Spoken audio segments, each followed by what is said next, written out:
Eh bien, mesdames, messieurs, bonjour. Je tenais tout d'abord à vous remercier pour votre fidélité à notre rendez-vous de rentrée. Alors même qu'on peut le dire, l'humeur de la profession n'est pas vraiment propice aux retrouvailles heureuses. Entre la nouvelle implosion politique du début de semaine dernière et le mouvement national de contestation de demain, auquel les pharmaciens sont clairement associés, notre journée s'ouvre en effet au cœur d'une actualité brûlante pour le pays et pour la pharmacie. Comme l'an passé, à la même époque, rappelez-vous, nous sommes dans l'attente d'un nouveau gouvernement. Comme l'an passé, l'inquiétude sur l'équilibre de l'économie de l'officine est palpable. Mais cette année, je crois qu'on peut dire que cette inquiétude s'est transformée en colère. La faute à un certain arrêté annoncé fin juin, plutôt annoncé en juin et paru début août, qui revoit de façon drastique à la baisse les plafonds de remise pour les génériques à compter du 1er septembre. Une véritable douche froide pour le réseau officinal qui n'avait vraiment pas besoin de cela, comme une pluie sur un sol déjà inondé, résumé récemment de façon un peu imagée Philippe Bessé. Depuis cette annonce, les pharmaciens se sont jetés dans la bataille pour tenter de conjurer le sort. Ils ont battu le pavé dès le 1er juillet, baissé leur rideau le 16 août et engagé une grève des gardes illimitée qui, je crois, est encore active aujourd'hui. Demain, ils fermeront leurs officines et seront une nouvelle fois dans la rue pour dire leur colère. Bien sûr, les syndicats officinaux sont à la manœuvre. Vos vacances, messieurs les présidents, n'ont pas dû être très reposantes, j'imagine. Et même si les pistes que vous proposez divergent un tout petit peu, vous partagez une même colère et un même sentiment de trahison. Une colère qui ne laisse pas non plus indifférents vos patients, puisqu'ils continuent de signer la pétition contre les déserts pharmaceutiques relayée par vos confrères, car c'est bien cela, à terme, le risque que fait courir, selon vous, l'arrêté sur les remises génériques et biosimilaires. À cause de ce méchant coup de canif à l'économie du réseau, près de 800 officines pourraient mettre la clé sous la porte, dites-vous, notamment, bien sûr, parmi les plus fragiles. Cette année, donc, plus qu'aucune autre, les atteintes à l'économie de l'officine menacent l'intégrité du réseau officinal et, par conséquent, l'accès aux soins. Alors, un point précis sur la comptabilité des pharmacies en 2024, quelques premiers chiffres sur 2025 et une table ronde sur les moyens de sauver le maillage officinal, voilà un programme qui ne pouvait pas mieux cerner la problématique qui se pose aujourd'hui à la profession. Voilà, je ne serai pas plus long dans cette introduction car le programme de notre matinée s'annonce chargé. Comme chaque année, je l'évoquais à l'instant, nous allons débuter en donnant la parole à nos experts comptables qui dresseront le bilan économique de l'année écoulée. Et peut-être, je sais qu'ils préfèrent parler de chiffres réalisés que de projections, mais peut-être qu'ils nous livreront aussi quelques chiffres sur l'année à venir ou quelques tendances. Puis, à 11h, après une courte pause, durant laquelle nous donnerons la parole à notre partenaire Phoenix OCP, puis donc à 11h, nous consacrerons notre table ronde à la question brûlante de la survie du maillage officinal et aux moyens de le préserver. Enfin, pour clôturer cette matinée, nous recevrons notre invité d'honneur que j'aurai le plaisir de vous présenter tout à l'heure. Tout de suite, Marie, je te laisse le micro pour animer cette première session de chiffres. Merci Didier, bonjour à tous. Et je m'adresse donc à nos experts comptables que nous avons la joie d'accueillir aujourd'hui. Il y a un an, vous observiez un phénomène que vous dénommiez effet ciseau, c'est-à-dire une activité en hausse, mais néanmoins un résultat mis à mal par une marge qui s'érodait. Cette année encore, à travers les résultats que vous diagnostiquez, à nouveau un paradoxe, ce paradoxe de l'effet ciseau, et pour les résultats 2024, mais aussi, peut-être ce qui est encore plus inquiétant, pour le premier semestre 2025 que vous nous faites l'honneur de déflorer pour nous ce matin. Et dans le contexte actuel, votre décryptage est plus que jamais précieux, car il nous démontre à quel point le pilotage de l'activité officinale est aujourd'hui très complexe. Et je pense que l'accompagnement des experts comptables dans la pratique quotidienne, mais aussi votre exposé, vont nous montrer à quel point aujourd'hui on est dépendant d'un suivi régulier et même jour le jour des chiffres et des tableaux de bord. Donc j'ai le plaisir d'accueillir donc Bertrand Cadillon pour Fiducial, Bastien Legrand pour CGP et Emmanuel Leroy pour Ridge, anciennement KPMG. Peut-être que Monsieur Leroy, vous pouvez expliquer ce qui vous a conduit à changer de nom, peut-être parce que certains ne sont pas au courant. C'est pas moi qui suis un ex-KPMG. Hein. Je n'ai pas du tout changé de cabinet. KPMG, cabinet d'expertise comptable très jeune, qui existe depuis janvier 2025, mais qui a 100 ans. En réalité, nous, les 250 associés experts comptables de KPMG, avons décidé de racheter à KPMG l'activité expertise comptable qui n'était plus stratégique pour eux. Donc c'est pas grand-chose, hein. C'est 250 associés, je vous l'ai dit, 4500 collaborateurs, 200 bureaux, 100 000 clients. Donc nous avons, au mois de juin, fait un gros chèque pour prendre notre indépendance. Malgré tout, nous gardons tout l'historique de ce que nous avons créé. C'est ce qui me permet aujourd'hui d'échanger avec vous, avec Bertrand et Bastien sur les sujets, puisque les moyennes professionnelles, ce sont les moyennes de l'expertise comptable. Et je continuerai avec ces nouvelles couleurs, on les verra tout à l'heure, qui sont assez jolies, je trouve, hein, plus que le bleu KPMG, à accompagner nos amis pharmaciens. Merci Marie de m'avoir permis de faire cette introduction. Je vous en prie. Et donc je cède la parole, je pense, à Monsieur Cadillon, qui historiquement commence toujours. Oui, bonjour mesdames, bonjour messieurs. Donc effectivement, c'est maintenant devenu quelque chose de connu. On réunit nos 3 observatoires pour vous en faire la restitution. Et donc cet exercice permet d'avoir une idée un peu plus précise de l'évolution de l'année 2024. Et effectivement, dans un deuxième temps, parce que 2024 peut paraître déjà un peu loin, on va évoquer de façon très prudente ce qu'on peut observer sur 2025. Donc effectivement, on a chacun un observatoire qui sort à différents moments de l'année. Et ces observatoires permettent de donner des résultats sur, le chiffre est indiqué, un peu plus de 3200 officines, soit à peu près 17% des pharmacies françaises. Bien évidemment, on gère beaucoup plus d'officines. Tout simplement, dans ces observatoires, il y a des statistiques. Et puis, c'est un gros travail de retraitement. Et puis, on ne prend pas bien sûr tous les dossiers. Donc, on est en progression chaque année du pourcentage d'officines qui sont répertoriées dans ces observatoires. Je vais y arriver. Petit point de méthodologie.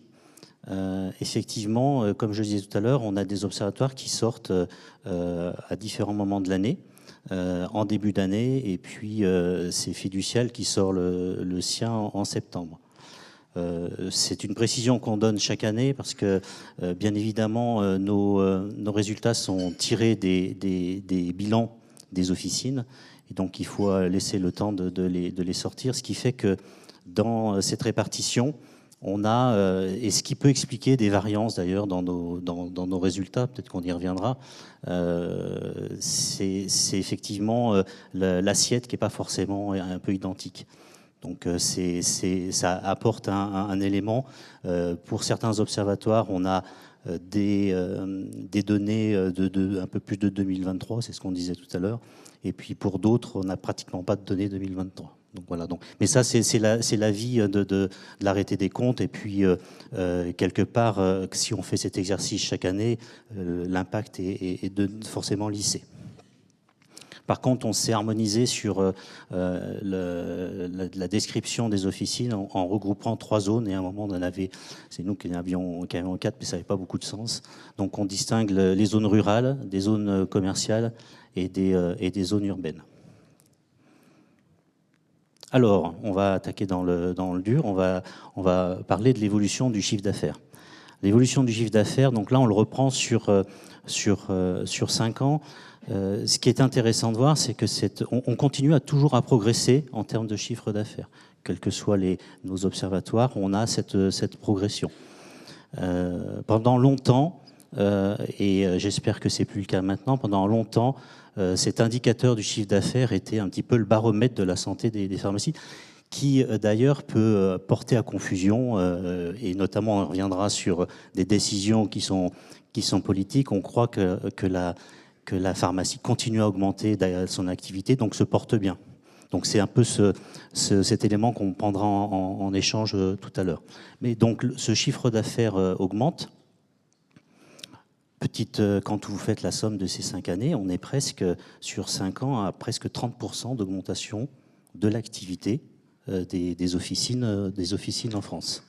Il ne faut pas oublier quand même la part des médicaments chers, la sortie hospitalière, qui ont gonflé artificiellement ces chiffres. Complètement. Donc on a cette évolution. Alors il y en a qui peuvent la dire artificielle, mais effectivement, ce chiffre d'affaires ne se traduit pas. Et ça va être l'ensemble de notre intervention aujourd'hui par une notion. C'est pas parce qu'on est en croissance qu'on est plus rentable. Donc c'est bien cette distinction qu'on verra par la suite. À combien estimez-vous justement la croissance du chiffre d'affaires hors médicaments chers dans ces chiffres? Alors, les médicaments chers, effectivement, alors là, je parle pour l'ensemble de nos cabinets, la croissance et l'évolution des chiffres des produits chers continue à augmenter. L'augmentation des produits, alors on dit produits chers, donc supérieurs à 150 €, on est sur une évolution à peu près de 10-12%. Donc cette augmentation continue. Aujourd'hui, si on prend la part de médicaments dispensés de 10 et honoraires compris, si on prend les médicaments supérieurs à 150 €, on est autour de 40-42%. Du montant de ces médicaments. Si on prend les produits, alors c'est un peu un abus de langage, onéreux, donc on est supérieur à 1930, on constate cette même augmentation. Des médicaments qui, rappelons-le, sont très peu générateurs de marge, proportionnellement. Ah bah oui. De toute façon, on est capé, donc c'est effectivement. Alors je ne vais pas rentrer dans le débat, ça rapporte rien, c'est pas le but, mais effectivement, il n'y a pas de corrélation entre cette évolution de chiffre d'affaires et puis l'impact sur la marge. Alors, c'est ce qui est intéressant aussi, c'est de voir que cette augmentation de chiffre d'affaires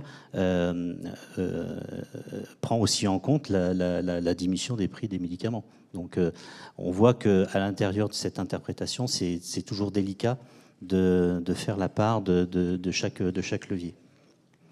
Là, ce tableau-là, c'est pour vous montrer l'évolution d'année en année. Donc, on avait un tassement, on avait des années post-Covid qui étaient très fortes. Effectivement, cette évolution de chiffre d'affaires repart en 2024. Donc, on est entre 4 et 7%. C'est ce que je vous expliquais tout à l'heure. Nous, on est plutôt sur les derniers à sortir nos observatoires. Donc, cette hausse est plus importante, effectivement, sur le deuxième semestre que sur le premier semestre. Donc là, vous avez l'évolution et l'augmentation. Et si globalement, vous faites le calcul, vous reprenez ce que je vous disais, vous avez à peu près, sur ces 5 années, 30% d'augmentation de l'activité. Enfin non, de l'activité, du chiffre d'affaires, parce que l'activité, c'est un autre sujet. Si on regarde maintenant la répartition par taux de TVA, je commence tout de suite par le petit encart qui est en bas. Effectivement, il y a sur les TVA à 0%, ce qu'on constate, c'est que là, on a vraiment un effondrement chez nous trois sur cette part de ex-Covid ou TVA à 0%. COVID, oui. Sinon, sur les répartitions, qu'est-ce qu'on peut dire? On peut dire que les ventes à 2,10 se maintiennent avec toujours c'est toujours délicat de commenter parce qu'effectivement on a parlé des produits chers, donc tout ça rentre dans cette répartition. Un petit mot sur les honoraires continuent leur progression. Donc ils ont été effectivement boostés notamment par le premier avenant de la Convention. Donc on note quand même une augmentation, une progression des honoraires. Et est-ce qu'elle est suffisante ou pas? C'est effectivement un point de débat pour le futur. Après, ce qu'on observe aussi, c'est les TVA à 20%. Donc, globalement, je fais générique la parapharmacie qui progresse et qui, en termes de pourcentage, prend pratiquement 7% d'augmentation. Donc, c'est un segment qui augmente plus que globalement la moyenne du chiffre d'affaires. Et néanmoins, nous avons quand même des volumes en baisse. Alors les volumes sont en baisse tout simplement parce que, et je ne veux pas effleurer les sujets d'après, mais il y a une vraie question sur la fréquentation des officines. Mais globalement, la part de l'augmentation du secteur à 20% est plus importante en proportion que l'ensemble du chiffre d'affaires. Je ne sais pas si on le voit déjà, mais il y a aussi les conséquences de la convention médicale qui aussi a une influence sur les volumes prescrits. Est-ce que vous le ressentez déjà? Alors, c'est pas si... Pas vraiment, parce que quand on regarde les derniers chiffres d'évolution du chiffre d'affaires, on est quand même sur une augmentation du prescrit au global. Le volume global France, et c'est les derniers chiffres du GERS, on voit qu'il y a une évolution toujours. Donc même s'il y a moins de prescriptions, il y a peut-être plus de malades. Et donc non, ça on ne peut pas dire que ça a un impact. Et on a quand même sur les premiers mois de l'année, mais on va y venir après, des honoraires de dispensation qui sont quand même en hausse. Alors qu'en fait, on voyait qu'en 2024, on avait un tassement. Donc on ne voit pas d'impact en fait sur une baisse du volume. Maintenant, est-ce que l'augmentation de volume est suffisante pour compenser ce qu'on perd de l'autre côté? C'est un autre sujet. Et pour compléter Bertrand sur la TVA à 20%, c'est vrai qui continue effectivement d'augmenter. Il faut quand même souligner le poids du LPP, qui est quand même assez important et qui ne s'apparente pas à la para et qui n'a pas non plus la même marge. Et dans une deuxième analyse, les pharmaciens, après le post-Covid, après on a de la trésorerie et autres, on a commenté en 2023 une baisse de marge en fait assez significative, liée aussi à l'inflation des prix d'achat, qui n'étaient pas forcément tous répertoriés, en fait, répercutés au client final. Et très clairement, dans les bilans qu'on présente actuellement, on a des taux de marge qui sont mécaniquement repartis un peu à la hausse parce que le pharmacien n'a pas pu faire autrement que se réaligner. Donc au final, on a dans l'augmentation du chiffre, on n'a pas forcément une augmentation de volume, on a une augmentation de prix. Et donc, voilà, ça joue aussi un petit peu sur cette composante 5, 10 et 20 qu'on va appeler conseil, dans lesquels on a quand même une revalorisation des prix. D'ailleurs, vous aviez conseillé à vos clients l'année dernière d'effectuer ce rattrapage, je me souviens. Oui, c'est ce qu'on a dit en fait, au fur et à mesure du temps, puisque je pense que le client, le pharmacien dans sa globalité, après c'est dur de mettre tout le monde dans le même panier, a mis quand même un peu de temps post-Covid à se rendre compte de la détérioration de sa marge, puisqu'il avait été habitué à avoir une TVA à zéro, qui avait grandement contribué à sa marge d'ensemble. Et en fait, finalement, les autres taux de TVA étaient en train de perdre. Et puis, il y avait la volonté de dire, je ne répercute pas aux clients parce que j'ai pas envie de dégager une image prix forte, alors qu'on est on est quand même on a traversé une période d'inflation très importante et le positionnement prix pour les pharmacies est devenu central aussi. Donc le pharmacien, il est pris entre le marteau et l'enclume, entre à la fois son secteur habituel qui représente une grosse part de sa marge, qui est attaqué, et on va en reparler en fait après. Et puis le fait de quand même vouloir défendre en fait ce qui lui apporte de la marge complémentaire, mais dans lesquels il ne voulait pas dégager forcément en disant oui, si à côté c'est 3 € moins cher, je vais plus chez vous. Donc, voilà. Donc maintenant, tout le monde, honnêtement, quasiment toutes les marges sont reparties à la hausse, puisque en fait, le pharmacien il a été bien obligé à un moment de rembourser ses prêts, quoi. Donc ça nous fait une très bonne transition, je vous remercie, sur la marge brute globale que nous allons analyser maintenant. Merci. La marge brute globale, alors ça va sans dire, mais je vais vous le dire quand même, je vais vous répéter ce qu'est la marge brute globale dans nos observatoires. C'est ce qu'on appelle l'ensemble de la rémunération officinale. Donc il y a la marge commerciale, hein. Vous savez, la marge commerciale, c'est la différence entre le prix d'achat et le prix de revente d'une boîte. Mais derrière, on va rajouter toutes les autres rémunérations du pharmacien, les honoraires de dispensation, les prestations, les nouvelles missions. On rajoute aussi les coopérations commerciales. Alors, coopération commerciale sur les médicaments, c'est interdit, bien sûr, hein, mais ce n'est pas interdit sur la parapharmacie, par exemple. Hein. Donc, on a aussi les coopérations commerciales qui viennent s'intégrer à cette marge brute globale.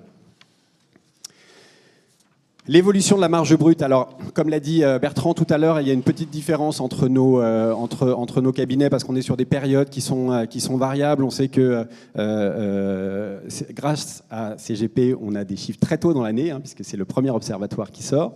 En milieu d'année, il y a Ridge qui sort le sien, et pour la rentrée fiduciale. Donc on a des périodes qui sont un peu différentes. Là, ce qu'on constate, c'est qu'en volume de marge, on peut avoir une augmentation, mais si on regarde le total, on est quand même, et on va rentrer dans le détail, sur une marge qui est plutôt stable d'une année sur l'autre, entre 2023 et 2024. Le taux de marge.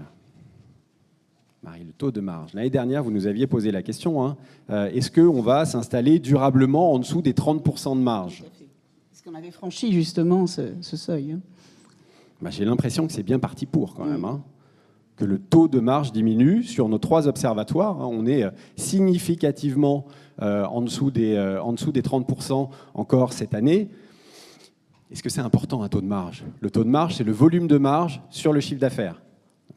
On a parlé déjà tout à l'heure de l'augmentation des produits chers dans le chiffre d'affaires des pharmacies. Quand on regarde le dernier observatoire du Gers, on voit qu'on a, si de mémoire, on doit avoir 24% du médicament qui se fait sur des produits à plus de 1 930 € et 43% sur plus de 470. On ne parle même pas de la tranche à 150. Hein. Là, sur les derniers chiffres, on est à 43% du chiffre d'affaires médicaments de la pharmacie qui est au-dessus de 470 € en prix fabricant hors taxe. Donc mécaniquement, avec cette évolution, on va avoir un taux de marge qui va diminuer. Moi, ce que je dis un peu crûment à mes clients, c'est que le taux de marge, on ne mange pas avec un taux. L'important, c'est être le volume de marge. Alors, ce volume de marge, comment a-t-il évolué ? Eh bien, en moyenne, on voit que ça augmente un petit peu chez Fiducial et CGP, et que ça a baissé un petit peu chez Ridge. En moyenne, on est quand même assez flat. 1% d'augmentation du volume de marge en période d'inflation, c'est une déflation de la marge, finalement. Alors justement, est-ce qu'il faut voir dans cette incapacité du chiffre d'affaires, de la hausse du chiffre d'affaires, à compenser justement la faiblesse du taux de marge, est-ce qu'il faut y voir vraiment un problème structurel de l'économie officinale ? Est-ce que là, on met le doigt sur vraiment un point crucial ? Moi, je ne suis pas pharmacien, hein, ça ne vous a pas échappé. Mais malgré tout, je pense que nos amis pharmaciens sont dans une période de retournement du modèle. Moi, ce qui me navre un petit peu dans les chiffres qu'on a vus sur l'évolution du chiffre d'affaires, et notamment sur la part de la TVA à 0%. La part de la TVA à 0%. Souvent, TVA à 0%, on associe ça au Covid. Sauf que maintenant, la TVA à 0%, ce n'est pas le Covid, c'est les nouvelles missions, c'est les TROD, c'est la vaccination. Et le fait que ce ne soit pas plus important dans les officines, ça, c'est un vrai sujet. Je pense que ça s'améliore quand même, hein. On va regarder, ça va s'améliorer à partir de 2025, mais quand même, là, il va falloir aller chercher ce relais de croissance. Bastien nous a parlé du fait que les pharmaciens ont réactualisé les prix. Effectivement, ils avaient pris un petit peu de retard sur l'augmentation de leurs prix sur la parapharmacie, sur l'OTC aussi. Donc, il y a un relais de croissance à ce niveau-là, mais ça ne représente, nous, dans nos moyennes professionnelles, la marge de la TVA à 20%, c'est à peu près 60 000 €, d'accord, dans une pharmacie. Donc, ce n'est pas là-dessus qu'on va avoir le plus gros gain, hein. C'est sur la partie médicaments. On est contraint. Il y a des politiques publiques aujourd'hui qui ont peut-être la volonté de rendre exsangues certaines pharmacies, puisque de ce qu'on entend, il y en aurait trop. Voilà, il y aurait trop de pharmacies. Alors, on va parler maillage pharmaceutique tout à l'heure. On verra que ce n'est certainement pas le cas. Mais pour l'instant, ce qu'on voit, c'est une pression forte sur les marges. En termes d'euros, en termes d'euros, eh bien, on voit que en 2024, chez Fiducial, on a 36 000 € de volume de marge de plus dans l'échantillon. Chez Ridge, on est à moins 7 000 €. Et chez CGP, on est à plus 8 000 €. Donc finalement, vous voyez que ce volume de marge n'évolue pas beaucoup. Et puis,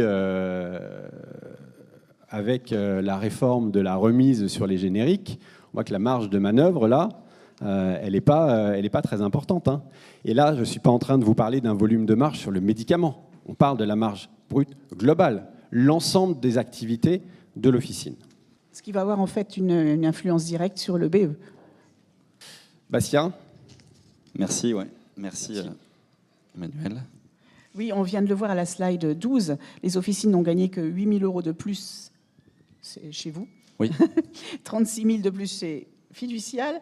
Et combien donc, et même perdu 7 000 € chez Ridge. Est-ce qu'aujourd'hui, on peut se dire qu'un redressement est possible, sachant qu'il y a une influence directe sur le BE, et le BE qui subit des coûts, des charges exponentielles? Mais en fait, il faut déjà parler de 2024, et puis après, en fait, on essaiera d'entrevoir 2025 et même peut-être enfin les années 26-27. Déjà en 2024, moi je vais parler effectivement plus du chiffre CGP, mais on a vu effectivement que ce soit chez Ridge ou chez Fiducial, mais avec une périodicité qui n'est pas tout à fait la même, on a globalement une marge qui est soit en légère baisse, soit effectivement stable. Sur le BE, forcément, en fait, ça va avoir un impact direct, puisque le BE, c'est vraiment un agrégat qui est comparable en fait d'une pharmacie à une autre et qui permet de mesurer la richesse produite en fait par l'officine. Il ne faut pas avoir en tête, pour les gens qui sont non initiés, que le BE, c'est ce que gagne en fait un pharmacien. Hein, le BE, ça sert à faire face à ses investissements, ça sert à rembourser ses prêts, ça sert à rémunérer le pharmacien qui, à ce stade-là, pour des questions de comparabilité, on n'a pas mis de rémunération, puisque en fait, entre un jeune pharmacien, un vieux pharmacien, un pharmacien endetté, non endetté, et puis la taille des officines, et le nombre de titulaires, donc globalement, on extrait tous ces éléments-là. Donc là, on a un EBE avant rémunération et avant cotisation sociale. Donc bien évidemment, quand on enlève la rémunération, les cotisations sociales, l'impôt sur les sociétés et les remboursements des prêts, ce qui reste, ce n'est pas du tout en fait là. Mais pour mesurer la richesse produite, on est bien effectivement en train de parler de ça. Et donc, on observe sur 2024 une baisse de l'EBE. On en avait déjà parlé en fait avec certains en cours d'année 2024, de l'année 2025 sur les stats 2024, qui est pour ici d'environ 10 000 €. Donc, quand on a une marge qui augmente de 8 200 €, ce qu'il faut traduire, c'est que les 8 200 € d'augmentation de marge, ou entre guillemets une stabilité, ne suffisent pas à maintenir la rentabilité du pharmacien. C'est-à-dire qu'aujourd'hui, et on va le voir dans les slides qui suivent, les frais généraux augmentent liés en fait à l'inflation et à d'autres choses qu'on va voir après. Les frais de personnel augmentent de manière très importante, liés et au renchérissement des coûts des pharmaciens et aux nouvelles missions. Donc en fait, aujourd'hui, le pharmacien, en 2024, a vu son EBE diminuer. Et on va regarder en fait sur 2025 les premiers chiffres qu'on a, mais il y a fort à parier que la progression de marge soit encore une fois insuffisante pour couvrir les augmentations de charges. Et avant d'aller un peu plus loin, on a remis quand même ici le niveau de l'EBE 2019, pour comparer en fait des choses qui étaient comparables pré-Covid. Au final, ici, on passe de 281 000 à 297 000 € en 2024, ce qui fait 5% d'augmentation d'EBE en 5 ans. Est-ce que vous connaissez l'inflation sur ces 5 ans-là ? 20%. 20%. Donc en fait, sur ces 5 années, rapporté en fait à l'inflation, la rentabilité des pharmacies s'est érodée. Donc c'est pas un message alarmiste, c'est juste effectivement de dire en 2024, prenons en fait les choses telles qu'elles sont, on a en fait une rentabilité qui a diminué. Et même si effectivement on ne présente pas l'intégralité de nos statistiques, que ce soit Ridge, Fiducial ou nous aujourd'hui, ce qu'on peut dire, c'est que en plus de ce constat effectivement de 2024 d'une petite perte, je dis petite, pourquoi? Parce qu'en fait c'est 4% de baisse d'OBE. Mais ce qu'on va appeler dans les pharmacies fragiles, c'est-à-dire celles de moins d'1 million d'euros, hein, bien évidemment, on n'aime pas forcément faire des moyennes, mais les moyennes, ça sert quand même à donner des tendances. C'est 10% d'OBE de moins. Parce que 10 000 euros d'OBE sur une petite pharmacie, c'est pas pareil que 10 000 euros d'OBE sur une pharmacie de 4 millions. Et là, on a quand même des pertes d'OBE qui sont 10, 11, 12%. Et forcément, les pharmacies fragiles, on y viendra en fait après, elles ont de plus en plus de mal à subir un petit peu ces baisses successives, puisqu'elles ont du mal à mettre en place les relais pour en fait venir capter les nouvelles marges, si tant est qu'effectivement elles produisent leurs effets. Est-ce que justement vous avez vu des titulaires qui ont baissé leur propre rémunération, ce qui est un peu la variable d'ajustement dans ces conditions?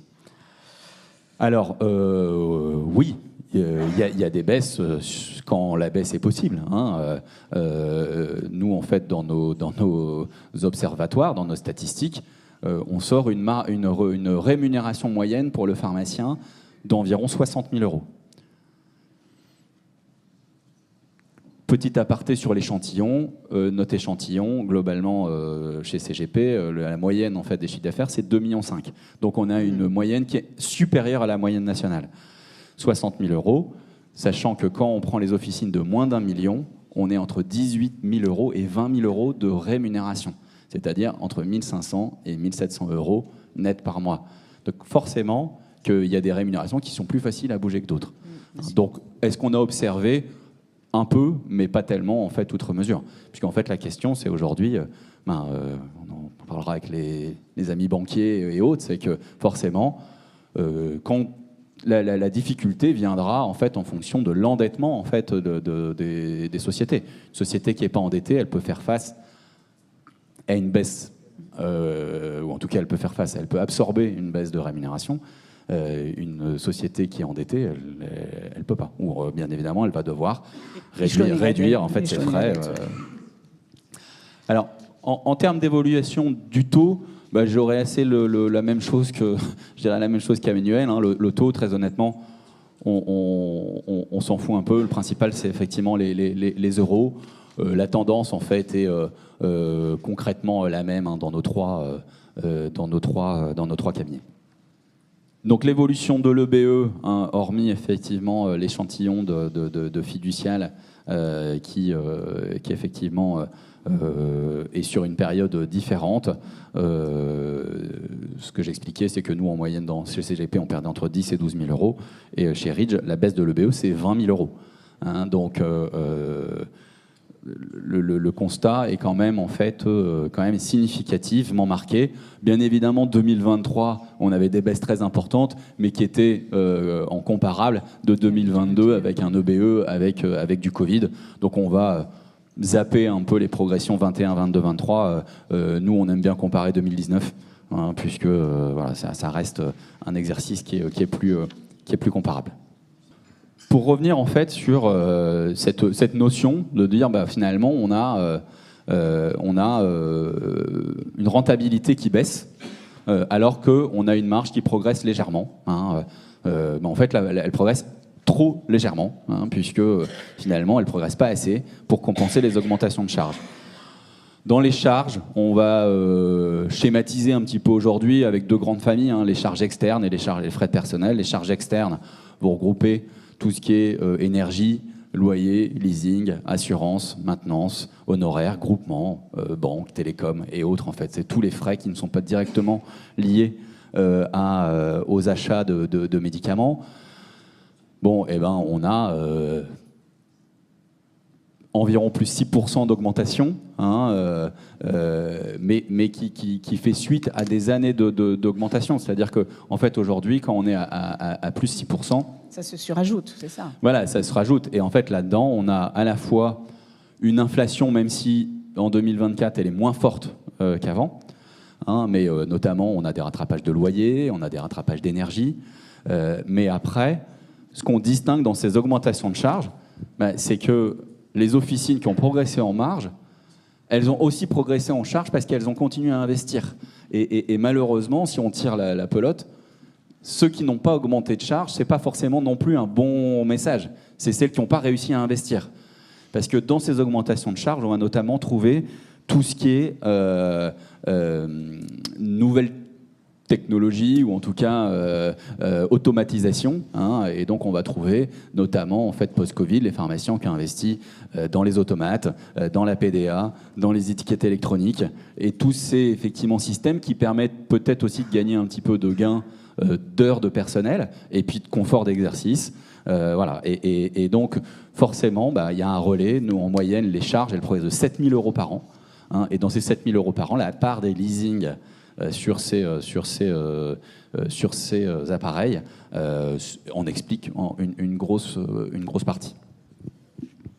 Et ensuite, effectivement, les frais de personnel. Alors, les frais de personnel, je serais tenté de dire qu'effectivement, ça s'est un peu calmé.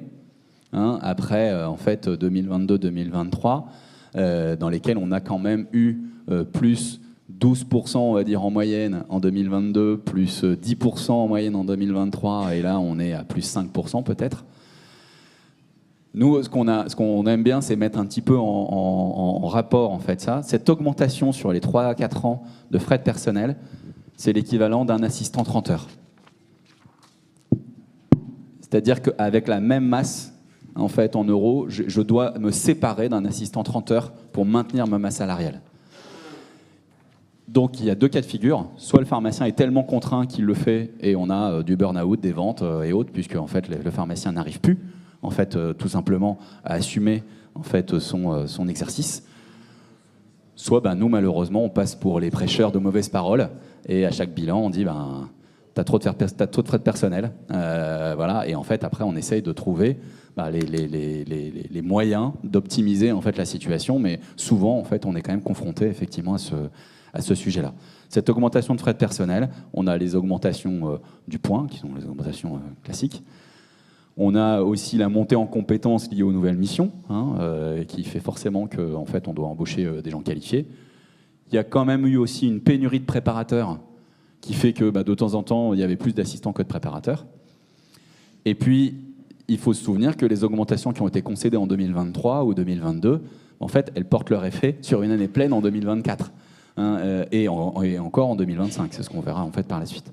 Donc malheureusement, ce train-là, il est lancé et c'est quand même très très compliqué aujourd'hui en fait de maintenir des horaires d'ouverture importantes, des nouvelles missions et de dire en fait vous devez en fait vous séparer d'une personne. Voilà. Et malheureusement, sans revalorisation de marge, j'imagine mal comment on arrivera en fait à tenir ce niveau de frais de personnel. Donc justement, hausse des salaires ou hausse des frais de personnel, hausse des coûts qui n'est pas nécessairement négative, puisque vous venez de dire que ça peut être aussi des investissements qui auront un retour un jour, poussée des médicaments chers, ralentissement de la consommation. En fait, de quel mot la rentabilité de l'officine souffre-t-elle le plus aujourd'hui ? Je ne sais pas si mes confrères veulent prendre la question. Ou... En tout cas, je vais te donner un premier élément, puis je vous laisserai compléter. De quel mot souffre-t-elle le plus ? Très honnêtement, c'est une conjonction d'éléments qui arrivent en fait au constat actuel en fait d'une rentabilité qui baisse et qui est très certainement amenée en fait encore à baisser et ce sans prendre en compte l'impact des génériques.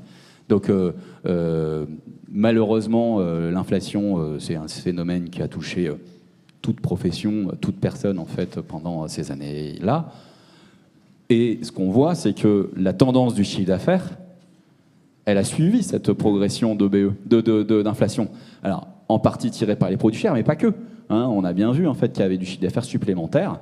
Et donc, un observatoire rapide dirait, finalement, les officines progressent, il n'y a pas de problème. Donc, c'est ce que disait Bertrand tout à l'heure.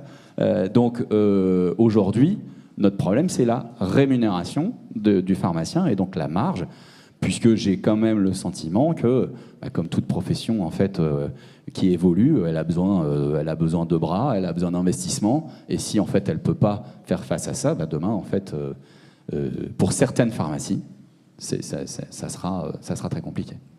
Alors justement, ça fait une très bonne transition avec les tendances de l'activité début 2025 que vous allez nous démontrer là. C'est votre cabinet qui l'a établi. On remarque à nouveau que la hausse des frais de personnel est supérieure à la croissance de la marge brute globale, en valeur, je parle.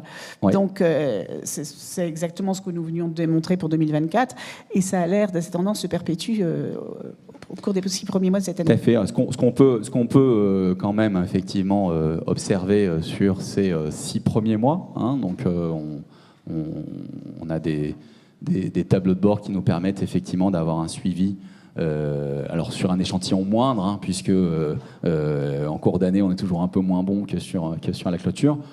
On observe d'ailleurs un chiffre qui est relativement proche de celui qui a été donné dans les données du GERS, puisqu'on a 4,68% de progression sur les 6 premiers mois.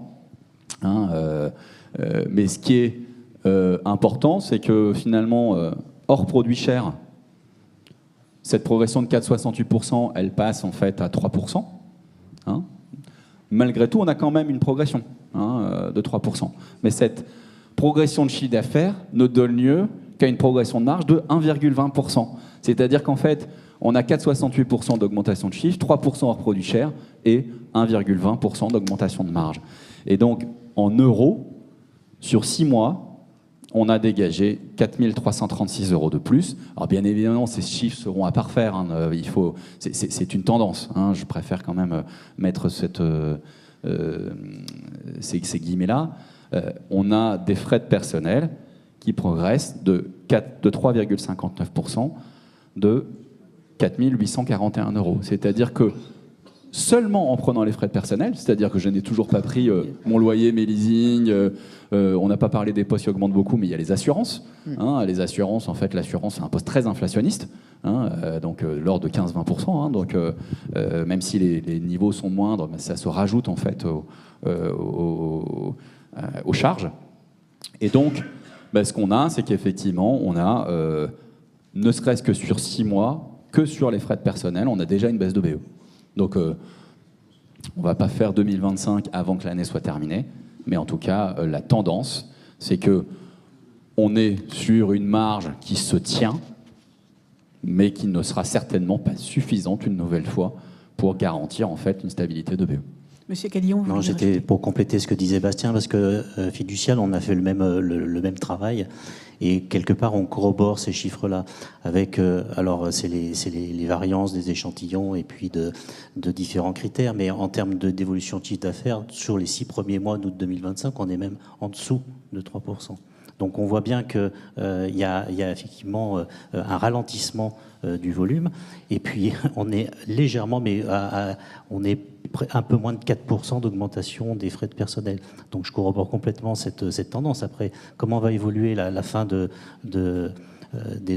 6 derniers mois, ça va être encore une interrogation. Bon, on peut déjà quelque part supputer l'impact global. Je parlais tout à l'heure on parlait de l'augmentation du chiffre d'affaires. Je crois qu'on va encore assister de plus en plus à une différenciation entre les officines. Quand je disais, ce qu'il faut voir, c'est que dans l'augmentation du chiffre d'affaires, globalement, j'ai repris à peu près les trois observatoires, on est entre 20 et 30% d'officines qui ne progressent pas. Donc, quand on parle d'une augmentation de l'activité qui est globale, il faut toujours faire attention à ces moyennes. Et globalement, il faut aller un petit peu plus dans le détail. Donc, 20 à 30% d'officines qui ont vu leur activité, leur chiffre d'affaires régresser. On parlera tout à l'heure justement de ces tendances, cette fragilisation. On n'a pas forcément évoqué les aspects de trésorerie. C'est vrai, quand on regarde on dit la trésorerie se dégrade. Globalement, et c'est toujours la difficulté de l'exercice, il reste encore, alors les chiffres peuvent interpeller, Mais ce qu'il faut noter, c'est que la part des officines qui ont une trésorerie négative augmente. C'est ça qu'il faut regarder. Et donc, c'est cette fragilisation du réseau avec... on essaie de regarder si on peut dire c'est les officines rurales, c'est les officines urbaines. C'est compliqué. C'est compliqué. Par contre, là où on se retrouve tous, c'est que quand vous avez des officines qui ont un niveau globalement de moins d'1 million de chiffre d'affaires, ça va être compliqué. Ça va être compliqué parce que quelque part, j'aime pas le mot matelas, mais c'est vrai que ce qui est annoncé au niveau des génériques va pas dans le bon sens et c'est préoccupant. Et c'est pas préoccupant forcément pour toutes les officines. Il y en a qui vont pouvoir l'encaisser. Globalement, souvent on donne des chiffres. On a vu pas mal de chiffres sur l'impact. Peu importe l'impact, globalement, ça peut être le coût d'un préparateur. Et je te rejoins complètement. Il y a un moment, il faudra, ou même dans certains cas, d'un pharmacien adjoint. Ça peut être ça l'impact. Quand vous avez des officines qui ont ces tailles-là, ça devient compliqué. Ça devient compliqué. Et donc là, c'est là où il faut se préparer à encore plus d'écart entre les petites officines, qu'elles soient rurales, urbaines, peu importe, et les officines qui pourront encaisser. Mais quelque part, sans être devin, on se rejoint. On ne va pas vous annoncer des chiffres mirobolants pour l'année 2025. Et Emmanuel Leroy, vous faites le même constat ? Oui, je crois que déjà, il faut vraiment remercier CGP d'avoir fait ce travail là, sur le début de l'année 2025, nous donner des premières tendances. Et ce qu'on voit, ce sont des tendances, mais ce qu'on constate quand même, c'est qu'on est toujours dans un environnement extrêmement contraint. Vous nous demandiez aujourd'hui qu'est-ce qui était le pire dans les officines. En fait, aujourd'hui, le pire dans les officines, et ce qu'on constate chez nos clients, on en parlait tout à l'heure, c'est l'épuisement du chef d'entreprise. De faire face à tous ces éléments, toutes ces informations qui arrivent. On voit qu'on est dans un environnement contraint. La gestion du personnel, c'est compliqué, c'est très compliqué. D'accord ? Je ne parle pas du recrutement, hein. Là je parle vraiment de la gestion des équipes. Donc ça, c'est compliqué. Les relations avec les laboratoires, c'est compliqué. On est dans un environnement économique où quand on montre ça aux pharmaciens, on dit toute l'énergie que vous êtes en train de mettre, en fait, vous n'allez pas le retrouver en rémunération à la fin. Et on n'a pas encore parlé de la valorisation du prix des officines.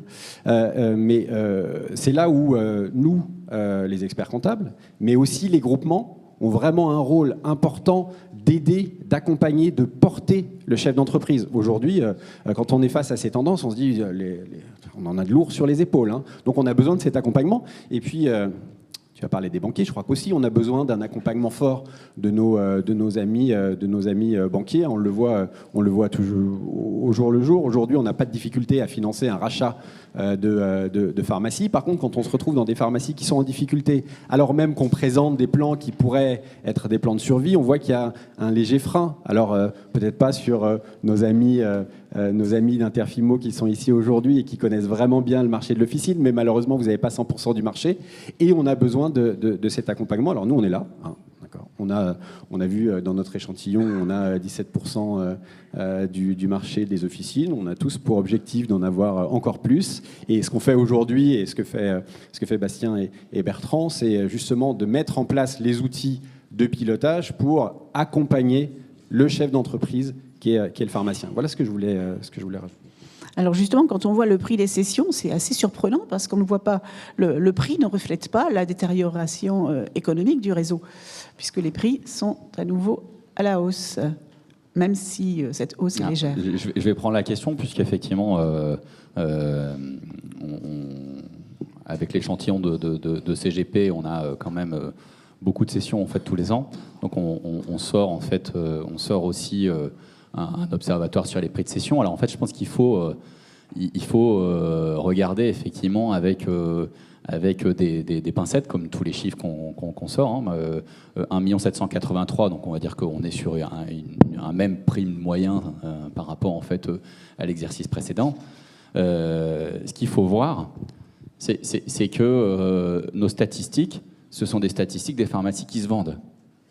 Et je pense qu'en fait, ce mot a de plus en plus d'importance, hein, puisque, en fait, forcément, qu'on a un prix de cession en fait moyen qui augmente, puisque on n'arrête pas de rabâcher à longueur de temps que les petites officines en fait ont du mal, et quand bien même en fait elles se vendent à leur vrai prix, c'est-à-dire très décoté effectivement du marché pour tenir en compte réellement d'une marge en fait qui est plus basse, d'un EBE qui est plus bas, elles ont plus de mal à trouver preneur. Et donc forcément, il y a une raréfaction des produits qui fait qu'aujourd'hui, on a un prix de cession qui s'est maintenu. On est sur 2024, attention, on est 2025. 2025, là, je peux vous dire que depuis début août, c'est quand même, quand on dit les amis banquiers, mais on va parler des amis cabinets de transaction ou autres en fait intervenants sur le marché de l'officine. Quand vous expliquez en fait à un jeune que on va décoter le BE, mais le vendeur il veut pas baisser son prix, la pharmacie à court terme, soit elle se vend trop cher, soit elle se vend pas. Il y a un manque de visibilité aussi. Il y a un manque de visibilité important. Donc, pour parler 2 minutes des prix 2024, ils sont maintenus, mais on a un échantillon de prix de cession de pharmacie plus haute. Ce qu'on voit, c'est que très logiquement, de fait d'une part de produits chers qui augmentent, le prix de cession par rapport aux chiffres, qui est plutôt là pour tenir en fait des statistiques historiques, mais très clairement qui aujourd'hui économiquement n'a plus de sens. On voit qu'effectivement ça baisse, puisque c'est normal. J'ai un EBE qui est soit stable, soit en baisse, alors que j'ai un chiffre qui augmente. Donc forcément, mon prix de cession moyen en pourcentage, en fait, il baisse. Et en EBE, je suis à 7,10 fois. Attention, on parle d'ici d'un EBE après rémunération dit titulaire, et sur lesquels, en fait, si on suit une logique économique, on devrait pouvoir toujours acheter 7 fois le BE. Maintenant, la question, c'est quel est mon EBE futur ? Et c'est pas le BE du prédécesseur, en fait, quand on regarde effectivement les comptes. C'est aujourd'hui de dire, voilà, j'ai cet EBE-là, de quoi il est composé, comment j'anticipe potentiellement ma baisse, en fait, de remise générique, la baisse de prix, en fait, dont on mesure pas totalement, en fait, les conséquences sur la marge. Donc aujourd'hui, quand on explique que y a ça, et qu'en fait on va avoir des augmentations de charges, en fait on explique bien souvent que le prix de cession il devrait être 10, 15%, 20% moins cher que ce qui... Et donc on va certainement revivre ce qu'on a vécu dans les années d'avant, c'est-à-dire on est arrivé en 2022 à un pic au niveau prix de cession.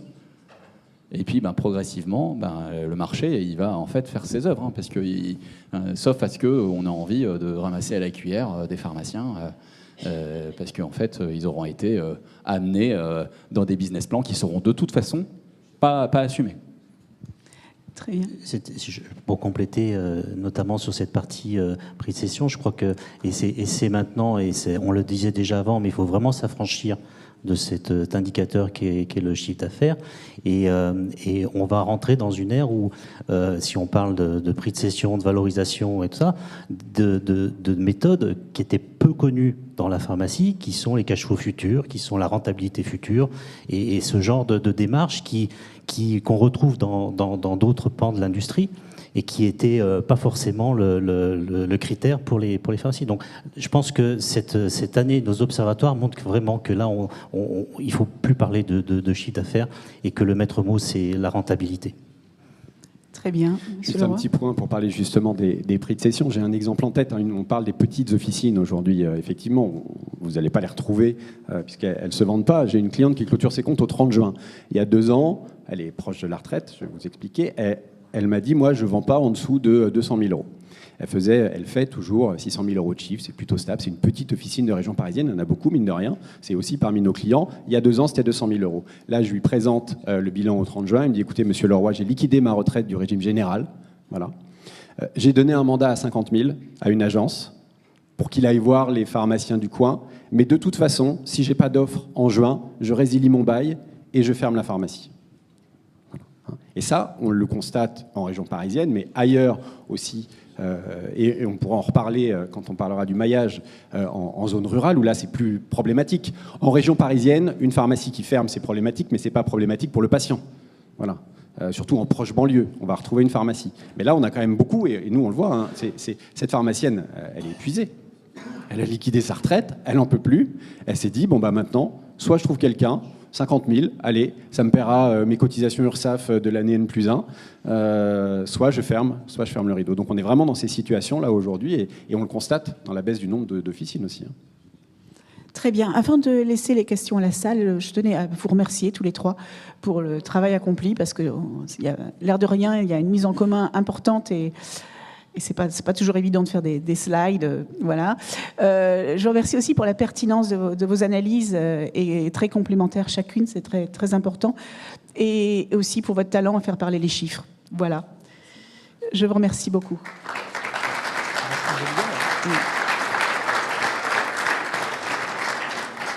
Donc nous avons encore beaucoup de temps pour les questions, donc je vous invite à lever le doigt et on vous donnera un micro. Je vais commencer avec une question sur le chiffre d'affaires, même si ce n'est pas un critère très évocateur, on l'a vu, de la rentabilité de l'officine. On l'a déjà dit, les regroupements jouent un rôle un peu artificiel sur le gonflement de ces chiffres d'affaires. Est-ce qu'il est significatif sur les moyennes que vous présentez au niveau national ? Est-ce que cette inflation du chiffre d'affaires se ressent dans les chiffres ? En tout cas, pour ma part, on n'a pas la donnée, donc c'est très compliqué de savoir en fait le report. Maintenant, de manière macro, ce serait relativement facile de dire bon, à 300 officines en fait, à X centaines de milliers de chiffre d'affaires divisé par le nombre de pharmacies, mais je pense que ça serait pas ça serait pas juste, puisque forcément il y a des officines qui vont fortement en profiter et d'autres pas du tout. Donc non, on n'a pas cette. Enfin, en tout cas, pour ma part, j'ai pas cette information-là.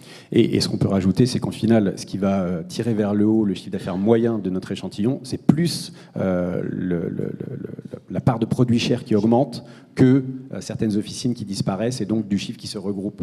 Voilà. Et pour tout à l'heure, je complète ce que disait Bertrand sur justement les pharmacies dites fragiles. Hein, on n'a pas de typologie de nos stats de pharmacies dites fragiles. Nous, on a 7% de notre échantillon qui fait moins d'1 million d'euros de chiffre d'affaires. Donc c'est peu, hein, mais voilà, on a 7%. Et on a quand même 14% de pharmacies entre 1 million et 1,5 million. Donc, ce qu'on voit dans les stats 2024, c'est que les pharmacies entre 1 million et 1,5 million sont en train de devenir les pharmacies en fait, de moins d'1 million d'il y a quelques années. C'est-à-dire qu'en fait, on voit que les chiffres, notamment en termes de progression, impactent quasiment de la même manière les pharmacies entre 1 million et 1,5 million des pharmacies de moins d'1 million. Et donc, je pense que, bien évidemment, le seuil d'1 million, c'est un seuil psychologique qui parle, tout ça, mais je pense qu'il faut, quand il y a 6-7 ans, on avait une moyenne professionnelle qui était entre 1,6 million et 1,8 million, aujourd'hui, en fait, si la pharmacie moyenne, elle fait en fait 2 millions, 2 millions 2 millions 3, forcément que le seuil s'est déporté. Hein, et que, on pourrait dire, il y a 7% des officines qui sont très fragile, mais il y a certainement une vigilance à avoir sur 20-21% des officines. Hein, puisque quand, cette année, en fait, en progression de chiffre d'affaires, on fait entre plus 5 et plus 6, les officines de moins d'1 million font moins 0,18, et les officines entre 1 million et 1,5 million font plus 1. Donc, en fait, l'échantillon, il est tiré par les officines de plus de 2,5 millions. Donc, vraiment, je pense que c'est important. Nous, on est là pour présenter des moyennes professionnelles, hein, mais dans ces moyennes, il y a quand même des nuances qui sont importantes et d'autant plus des enjeux pour la profession et pour les représentants de la profession demain.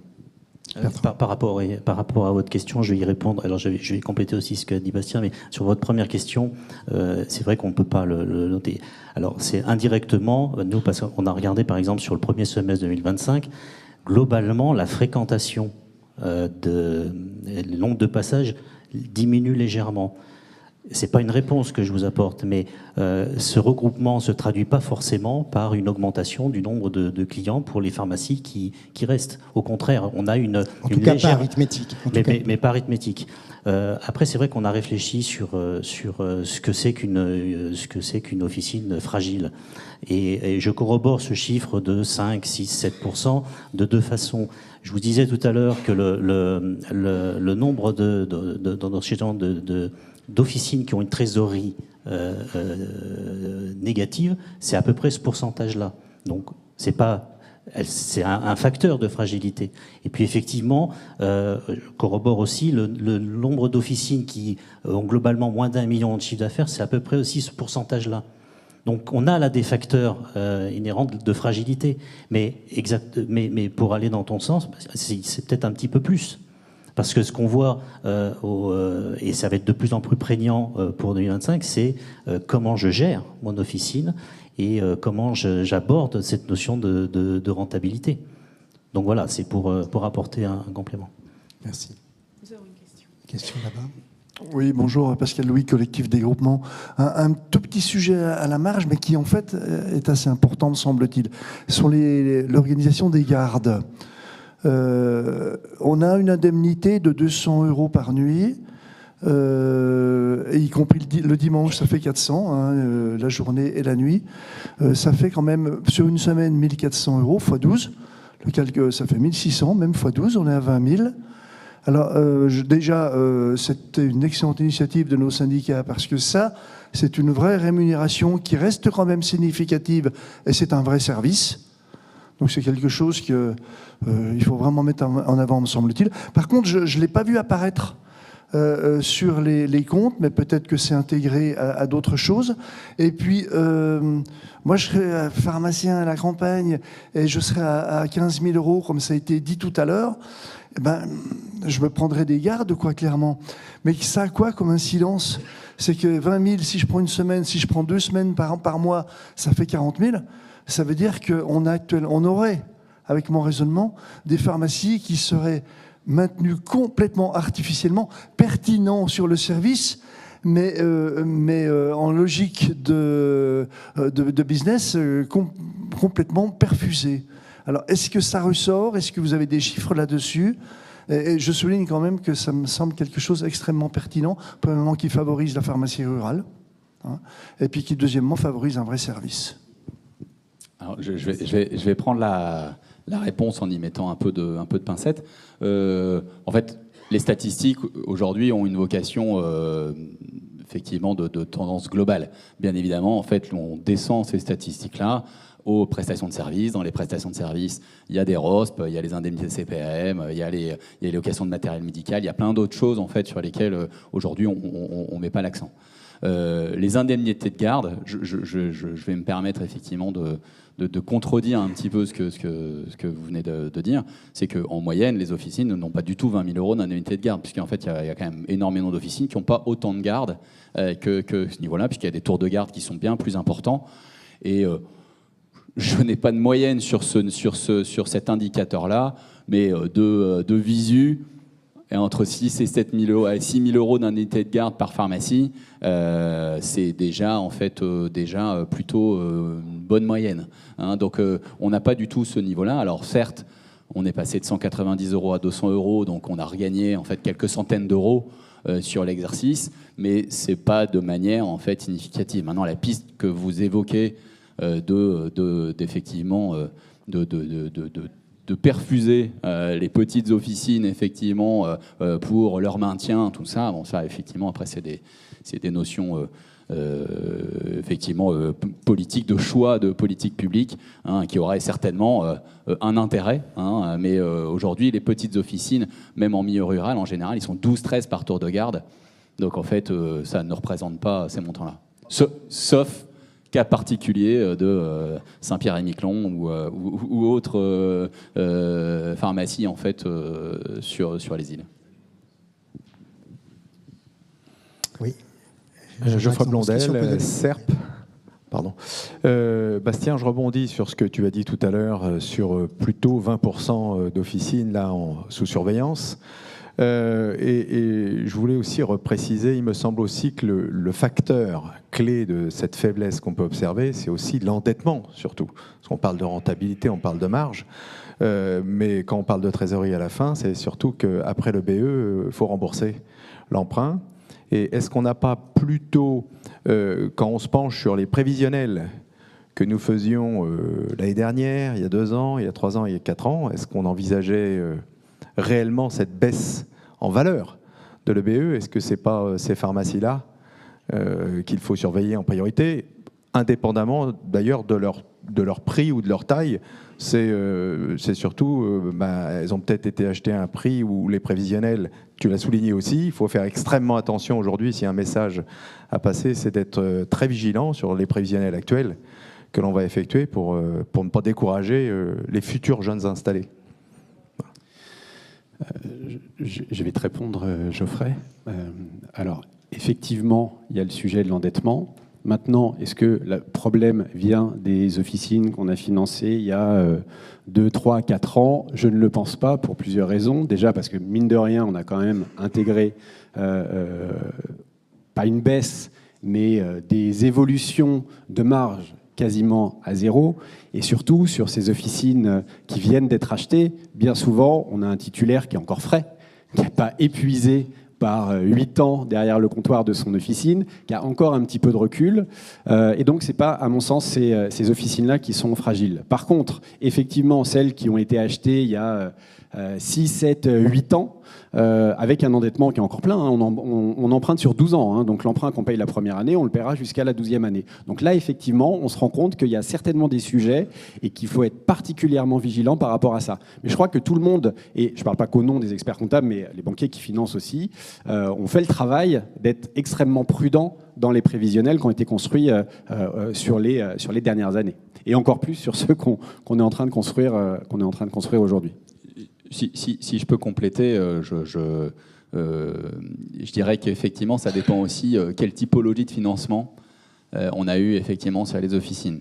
Puisque ce qui explique aussi, en partie, un maintien des prix de cession à un niveau assez important, c'est que c'est pas une financiarisation, mais en tout cas, il y a eu effectivement des aides et qui ont été le bienvenu, hein, que ce soit pour les primo-accédants, mais aussi par les groupements, par la CAVP, par les banquiers, pour favoriser la transition en fait démographique, hein, si on va appeler ça comme ça, de la pharmacie. Et donc, ça a permis quand même à des gens de s'installer, mais quelque part, je pense qu'on est tous d'accord sur le fait de dire que il y a eu effectivement ces boosters ou ces compléments d'apport, mais il y a eu aussi un maintien des prix de cession qui aurait dû de toute façon baisser. Mais la profession, elle met du temps. Il y a quand même beaucoup d'acteurs qui ont des intérêts aussi effectivement dans cette transition. Et donc, les prix sont quand même certainement restés trop hauts. Et même si, je te l'accorde, nous avons eu de la prudence dans nos prévisionnels, malgré tout, on n'avait, en tout cas pour notre part, pas écrit de baisse. Et donc, quand on a un coût financier qui est plus important, avec les taux d'intérêt, avec dans 5-6 ans l'échéance du booster à rembourser, je ne parle pas effectivement de booster type remboursement au bout de 12 ans, mais ceux qui sont à refinancer au bout de 5 ans.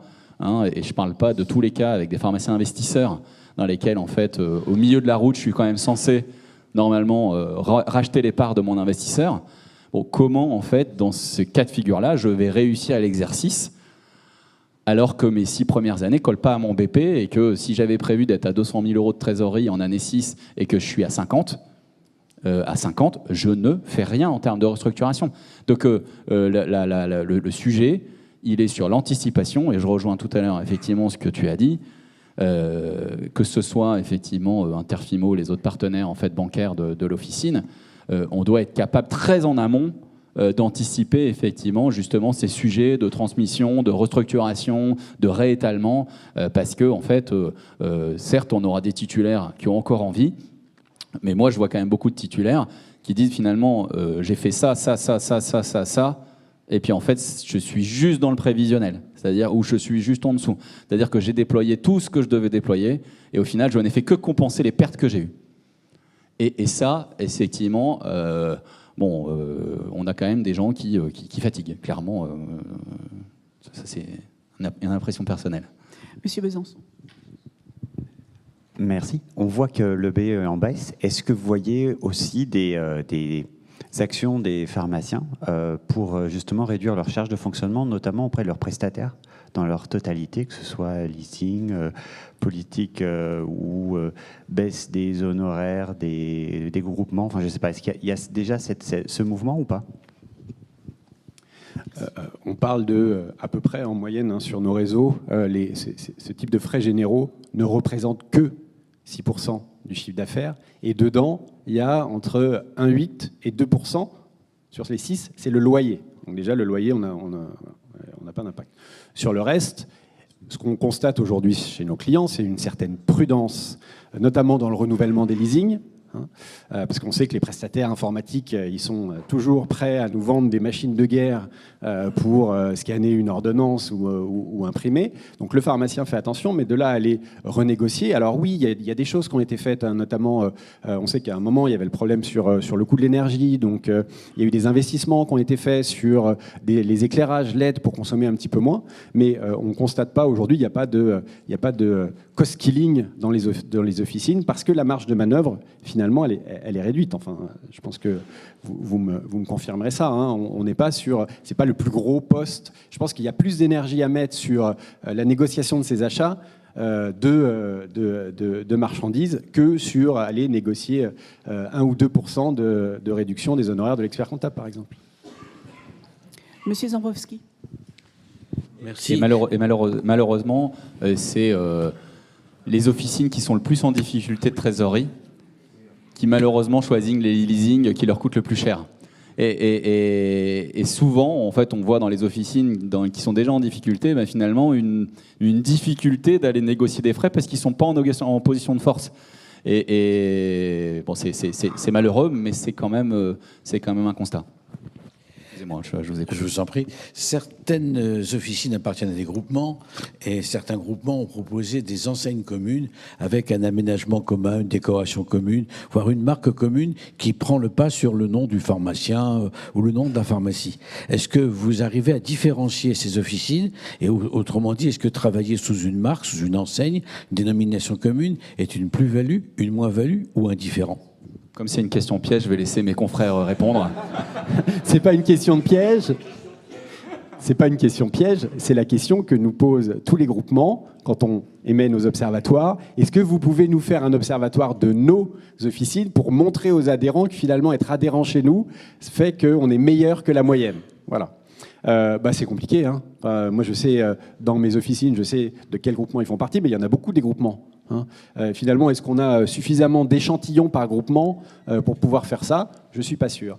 Est-ce que quand vous allez dans votre pharmacie, la première chose que vous regardez, c'est l'enseigne? Est-ce que vous vous dites, dans ma ville, j'ai une Lafayette et une Giffard, je vais aller plutôt chez Lafayette que chez Giffard?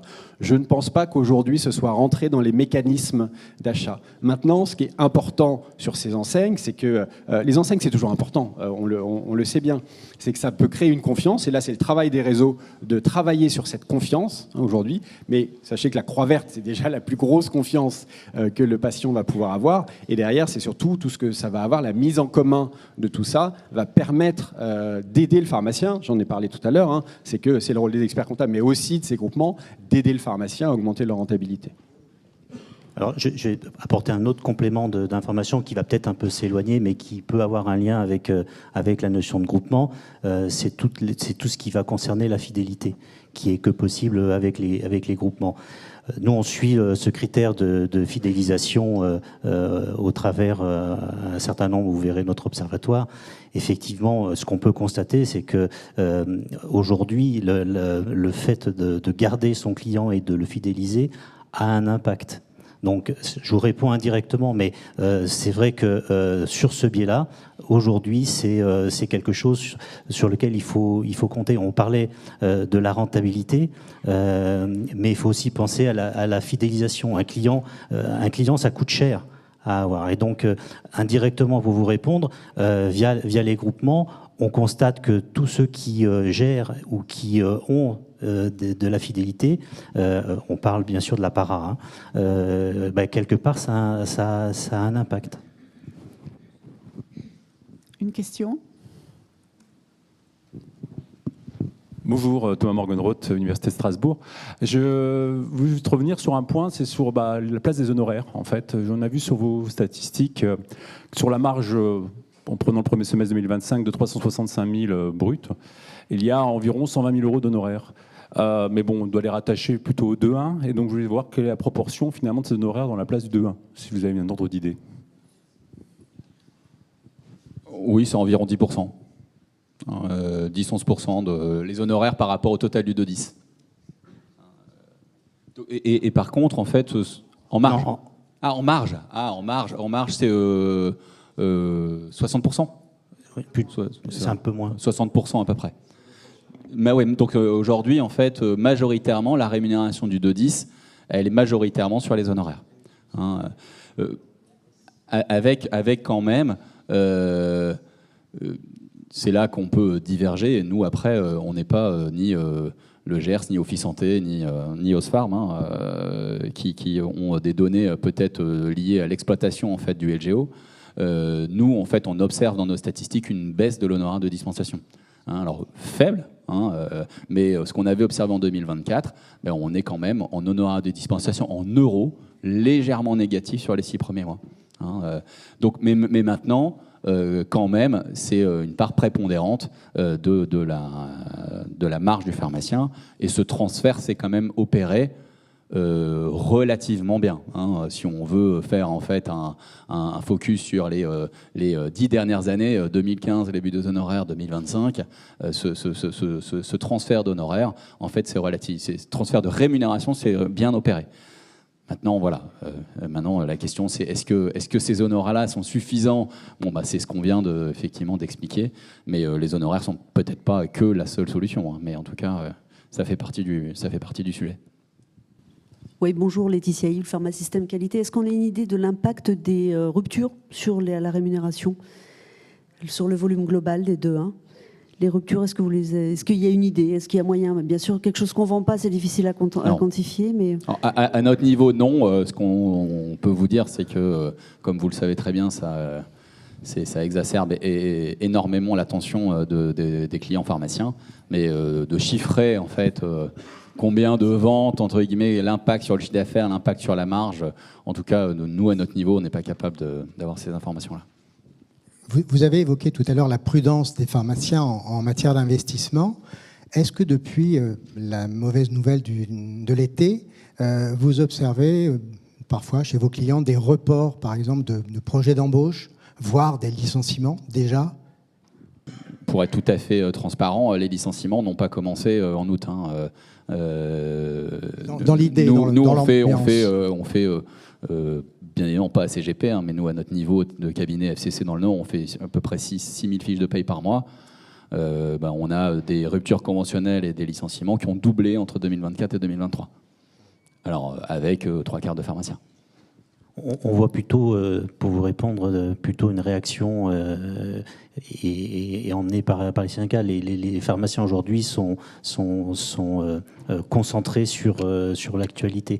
Il n'y a pas forcément tout de suite des réactions. Donc là, ils sont mobilisés sur l'actualité. Et un peu d'attentisme sur les projets. Et surtout que la principale réaction aujourd'hui qu'on a chez nos clients, c'est ils nous appellent, c'est mais et pour moi ça va donner quoi ? Parce qu'aujourd'hui, qu'est-ce que vous leur répondez ? On a une idée à terme de ce que ça va donner en 2027, mais sur le bilan 2025 ou 2026, ça va donner quoi ? Moi, je ne peux pas lui répondre comme ça va donner tant. Ça veut dire qu'il faut descendre dans l'officine, il faut analyser avec lui le LGO, le volume des achats, mais aussi le montant de sa remise moyenne. On dit on va perdre les 40%, mais aujourd'hui, il y a beaucoup de molécules qui ne sont pas à 40%. Donc finalement, cet impact n'est pas aussi important sur la première année qu'on pouvait le penser. Beaucoup de pharmacies qui ne sont pas aussi à ce niveau de remise. C'est ça. Mais un impact de 8 000 €, on est loin des 30-40 000 € qu'on annonce là pour 2027. Mais déjà, cette année, un impact de 8 000 €, quand on voit les tendances où on a la marge qui est déjà avalée par l'augmentation des frais de personnel, 8 000 € d'impact, je ne sais pas où on va aller les chercher. Dans la trésorerie, s'il en reste. Dans la rémunération du pharmacien, s'il y a de la marge de manœuvre, et on sait bien qu'il n'y en a pas tant que ça, parce que mine de rien, nos pharmaciens, ils n'ont pas un train de vie somptuaire. Et ça fait partie aussi des échanges qu'on a avec eux au moment de la présentation du bilan, c'est quel est ton seuil de vie ? Quel est ton seuil de vie ? À partir du moment où tu as l'emprunt de ta maison, tes enfants, ton foyer, et que tu as besoin de 5 000 €, tu ne vas pas pouvoir descendre à 4 500, ça ne va pas être possible. Ce qu'on observe aussi un petit peu, même si pour l'instant c'est très rapide, c'est effectivement, les groupements, avec l'aide de leurs prestataires informatiques, commencent à donner des simulations pour effectivement chaque pharmacie à horizon 26, 27. Et donc, on se rend compte du montant, du manque à gagner.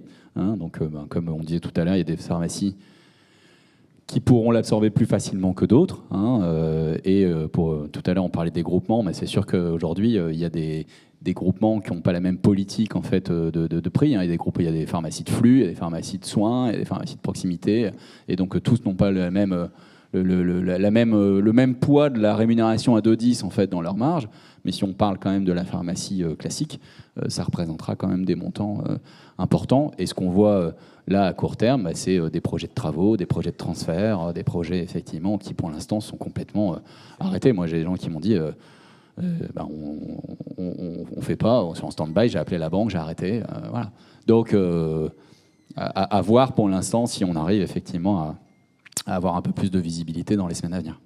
Bertrand ? Non, je voulais compléter ce qu'on va forcément, mais c'est un petit peu une vérité, c'est qu'on va encore accentuer, par ces dernières mesures, les petites pharmacies. On aura des pharmacies de taille moyenne et puis des méga pharmacies. Mais quelque part, pour aller dans la notion de préoccupation, tout ça va pas forcément dans la philosophie d'un meilleur maillage, c'est sûr. Donc après, on revient à ces officines qui vont être impactées. On a donné des critères et Geoffrey avait raison. Il y a aussi ce critère de l'endettement donc c'est pas parce que vous êtes petit que certaines pharmacies grosses vont pas connaître des difficultés aussi. C'est pour ça que l'exercice est compliqué. Mais par contre, on va vers encore une différenciation et une segmentation des officines. D'accord. Y a-t-il encore des commentaires ou des questions à adresser à nos intervenants ? Profitez. Non ? Oui ? Vous avez parlé tout à l'heure un petit peu de trésorerie, notamment le mot trésorerie en lien avec ces 7% d'officines fragiles. Est-ce que vous discutez régulièrement, est-ce que les pharmaciens ont conscience qu'aujourd'hui la trésorerie est artificielle ? Et notamment, on a eu une trésorerie Covid qui a été remplacée par cette forte croissance de médicaments chers, parce que finalement, ces médicaments chers, ils ont l'impact de faire baisser le pourcentage de marge. En euros, on n'en a pas parlé, mais pas tout à fait la même chose.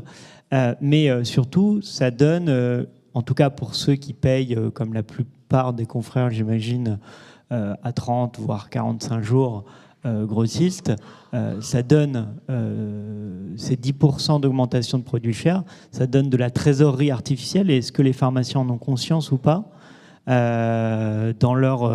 parce qu'aujourd'hui, effectivement, le pharmacien, il a le nez sur ses comptes tous les jours, et hormis s'il a d'autres outils pour suivre sa politique de pilotage de l'officine, c'est quasiment le seul outil instantané qu'il a quotidien. Je prends la question, mes confrères compléteront éventuellement. Est-ce qu'ils en ont conscience ? Moyennement. Moyennement. Déjà parce que tous les médicaments chers ne sont pas forcément achetés chez le grossiste. Donc en fait, tous les médicaments chers n'ont pas forcément ce délai de règlement non plus. Donc on peut avoir du direct en fait sur certains produits chers dans lesquels on a un petit peu moins ce décalage-là. Moi, je dis souvent, à partir du moment où la dette fournisseur est supérieure au stock, c'est qu'il y a un problème.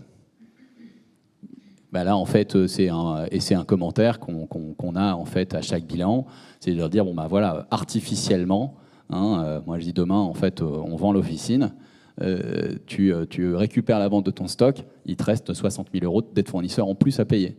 Ces 60 000 € de dette fournisseur, elles ne sont pas à toi. Et donc ça, c'est important que le pharmacien ait ce prisme-là de sa trésorerie. Et effectivement, après, est-ce qu'il en a complètement conscience ? Très honnêtement, non. Sauf qu'on essaye de lui faire prendre conscience parce que les premiers qui seront en difficulté, c'est ceux qui auront une trésorerie basse et qui auront déjà une dette fournisseur très haute. Puisque celui qui a une dette fournisseur importante, il va aller beaucoup plus difficilement voir son grossiste ou sa banque en disant bah voilà, je voudrais un découpage, je voudrais réétaler, je voudrais ceci, cela. Mais si en fait on a déjà une position de dette qui est finalement sous-jacente dans sa trésorerie, voilà. Maintenant, très honnêtement, je pense que le pharmacien n'a pas cette analyse-là au quotidien et comme tu le dis très bien, je pense qu'il ouvre son application tous les jours en se disant bah, aujourd'hui j'ai les salaires et ma décade et j'ai autant de trésor. C'est très intéressant ce que vous dites là, mais on est en plein dans l'analyse financière et on sait qu'aujourd'hui, enfin nous c'est notre travail, à chaque fois qu'on présente le bilan, c'est un peu de se détacher de ces histoires de trésorerie, d'évolution de chiffre d'affaires et de leur expliquer ce que c'est une capacité d'autofinancement, ce que c'est un besoin en fonds de roulement. Comme tu l'as dit, quand les dettes fournisseurs dépassent le stock, il y a un vrai sujet. Donc ça, il faut le réexpliquer chaque année. Même les clients qu'on a depuis très très longtemps, on a beau leur expliquer chaque année ces bases de l'analyse financière que sont l'excédent brut, le besoin en fonds de roulement et la capacité d'autofinancement, il faut en reparler. Est-ce qu'aujourd'hui, on a un vrai sujet artificiel d'augmentation de la trésorerie parce qu'on aurait un besoin en fonds de roulement qui deviendrait un excédent, puisqu'on a beaucoup de produits chers qui ont déjà été vendus et pas encore payés? Ce n'est pas vraiment ce qu'on voit dans nos chiffres. Je ne sais pas si Bertrand a ça. Oui, juste pour compléter cette prise de conscience, quand on prend ces pharmacies qui sont en difficulté financière ou difficulté de trésorerie, on retrouve un certain nombre d'officines qui l'étaient avant le Covid.